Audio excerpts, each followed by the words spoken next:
Buenas tardes, es Yareli Miranda. Mi equipo está conformado por Ana Laura Cibrián y Martín Cruz Herrera. La materia es electrónica analógica, la carrera es ingeniería mecánica eléctrica y el maestro es Zapata Rodríguez Uriel Gabriel. Bueno, yo les voy a platicar sobre qué es una señal. Y normalmente, bueno, AC es corriente alterna.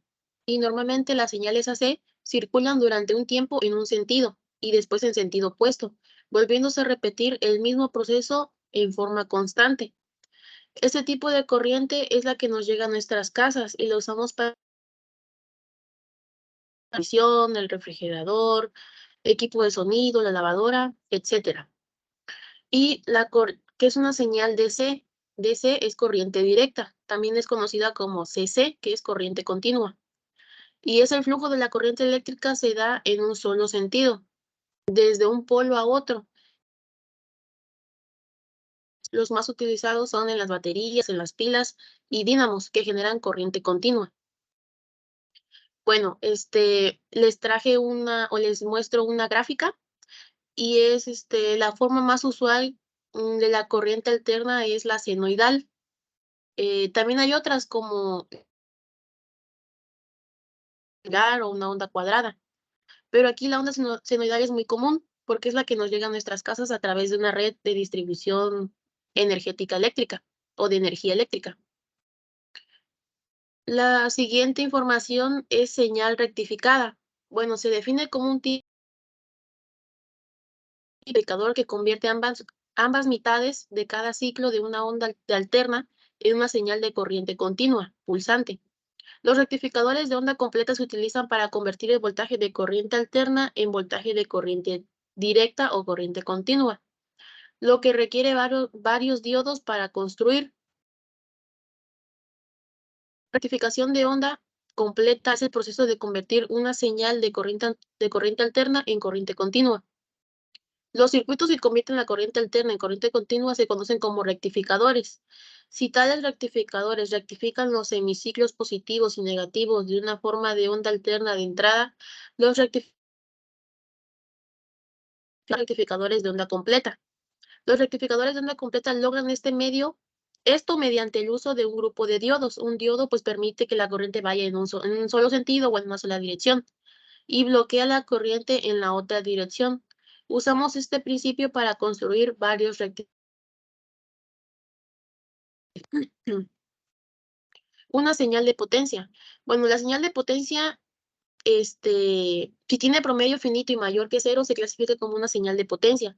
Las señales periódicas que existen para todos los valores de t, o sea, de tiempo, tienen energía infinita, pero en muchos casos tienen una potencia,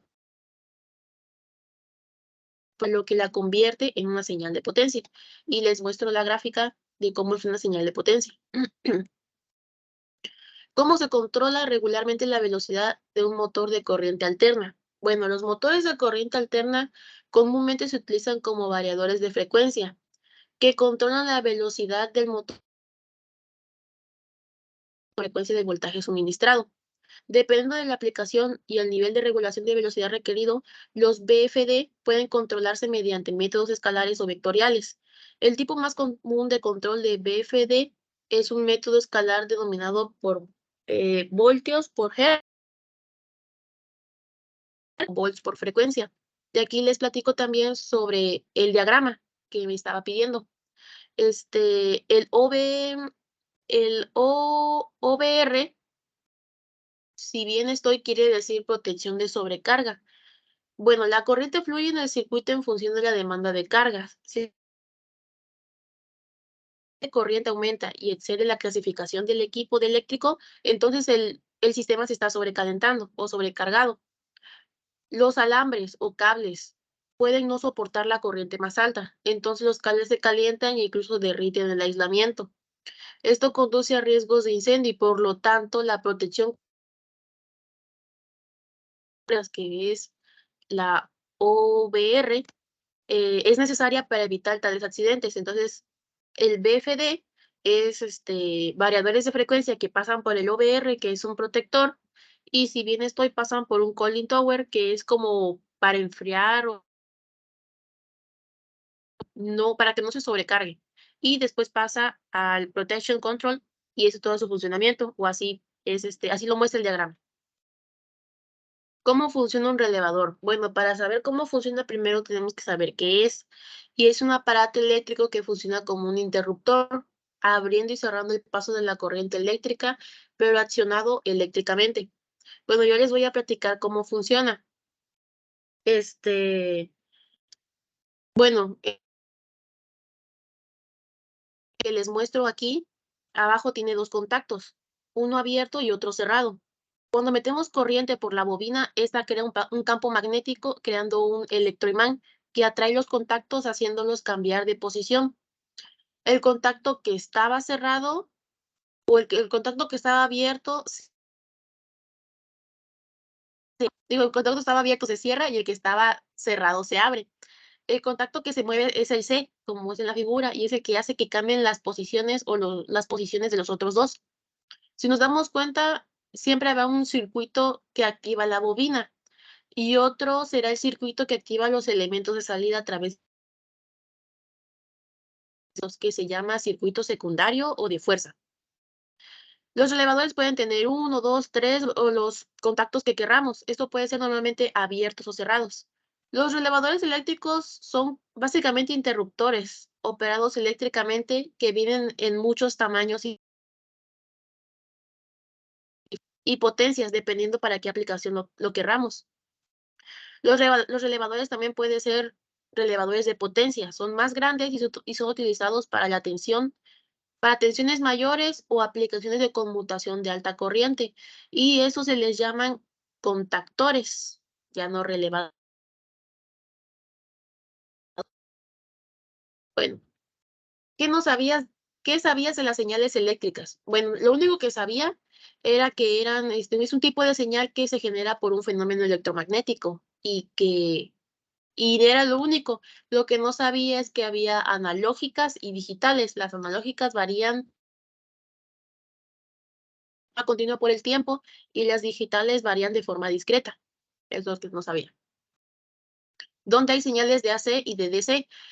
Bueno, debido a su carga estable en la corriente continua, se usa a menudo en dispositivos electrónicos como ordenadores, teléfonos, dispositivos portátiles. También pueden ser de corriente continua para alimentar otros dispositivos. En corriente alterna se usan para alimentar grandes dispositivos como motores eléctricos, calentadores de agua, refrigeradores, aparatos de cocina, y también se utiliza en la transmisión de energía desde centrales eléctricas hasta los hogares y negocios. Se encuentran los controles de velocidad de motores. Bueno, esos son apropiados para aplicaciones industriales. Proporcionan una de las fuentes principales de energía para impulsar las modernas máquinas y herramientas o equipo industrial. ¿Dónde se ocupan los relevadores? Bueno, los relevadores son dispositivos electromagnéticos muy útiles para la acción eléctrica en los equipos y controlar cargas eléctricas, como por ejemplo motores, lámparas, electrodomésticos. Y estos dispositivos cumplen una función importante en los circuitos cerrados, pues permiten conectar y desconectar distintos elementos eléctricos por medio de fuerzas magnéticas. Es decir, que los se usan para abrir y cerrar circuitos eléctricos de forma automática y controlada. Esto ofrece la ventaja de que los circuitos se operen de forma más segura y eficiente sin caer en fallas o técnicas o sobrecargas. La siguiente pregunta es, ¿qué le gustó del curso y qué no? Bueno, me gustó haber visto teoría o con básicos de algunos elementos. Lo que no me gustó es que pudimos haber visto más a fondo o más elementos, no que siempre veíamos diodos o transistores o relevadores. Y a mí me hubiera gustado haber visto más dispositivos y sus significados o momentos los iba a utilizar. Eso es lo que no me gustó y lo que me gustó. ¿Qué le hubiera gustado haber aprendido? Pues justamente eso, los dispositivos, este, a lo mejor una explicación más breve sobre en qué momento no y cuáles son o en dónde se usan. Eso es lo que me hubiera gustado haber aprendido. Y eso sería todo de mi parte. Muchas gracias.